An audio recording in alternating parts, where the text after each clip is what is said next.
What's going on, everybody, and welcome back to a brand new episode on my channel. As always, I'm Jay, and today, guys, I am talking about Candyman. I finally watched it, and I am definitely ready to dig into this and give you my thoughts on the film after having seen it for the first time. And guys, I have to be honest with you, this is one that I was really looking forward to for a couple of reasons. But without further ado, let's jump into my review of Candyman.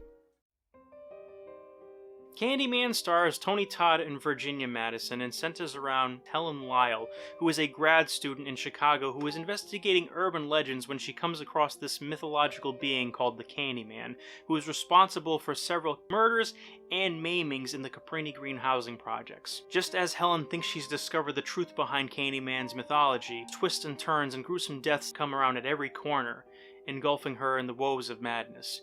And just when you think that it's done, it pulls you right back in further, begging the question, do you believe in the Candyman? The Candyman character is actually based off of a short story from Clive Barker, who a lot of people know from Hellraiser and other things, but the story was called The Forbidden, and they changed the character to be an African American who was killed. Basically, Candyman was the son of a freed slave who was an artist and a painter, and he ended up having a love affair with this Caucasian woman, and when that was discovered, the Caucasian woman's father ended up having him hunted down, lynched, and killed. And just before he died, they cut off his hand, put a hook in it, and then they ended up having him be killed and stung by bees by spreading honey all over him. And then in some iterations, they even burnt him alive. And as a result of that, he became a malevolent spirit who comes back when you say his name 5 times in the mirror.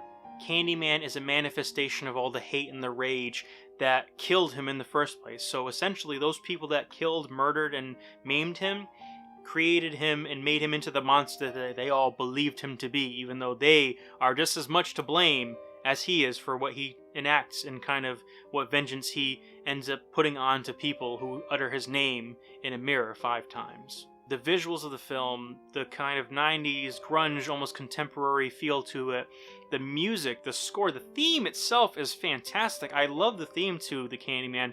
It's kind of haunting and tragic, much like the character and the story. And as you go through the film, Tony Todd's performance heightens it even more to Shakespearean levels of greatness. He's humanized, you can understand his motives and his methods and his tragedy. And there's a lot of moments where he's just looking and kind of being a lovelorn character. And the thing about it is, Helen is kind of a reincarnation of the woman who he fell in love with those years ago. And it is very eerie, very kind of intertwined, and I really liked all those little aspects and those little nuances. Again, Tony Todd's performance is fantastic. The character, I find a lot more fear in the story because even though it is fantasy, you put yourself in the shoes of this thing, and it heightens the fear level and the suspense level because you understand the motives, you can feel the motives, and you may even, agree with some of the motives in certain points. So guys, if you haven't seen the Candyman film, the first one that is, I highly recommend seeing it. There are a couple other sequels, and the reboot is slated to come out next year, which is supposed to be tied to the original film, so we'll see how that one goes.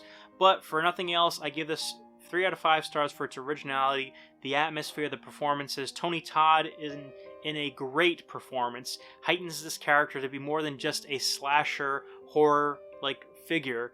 It's someone that has some real tragedy, has some real weight to them, and has a great, interesting backstory that is relatable and humanizes him to a degree, while also making him more menacing and more malevolent because of all the shit that he's been through.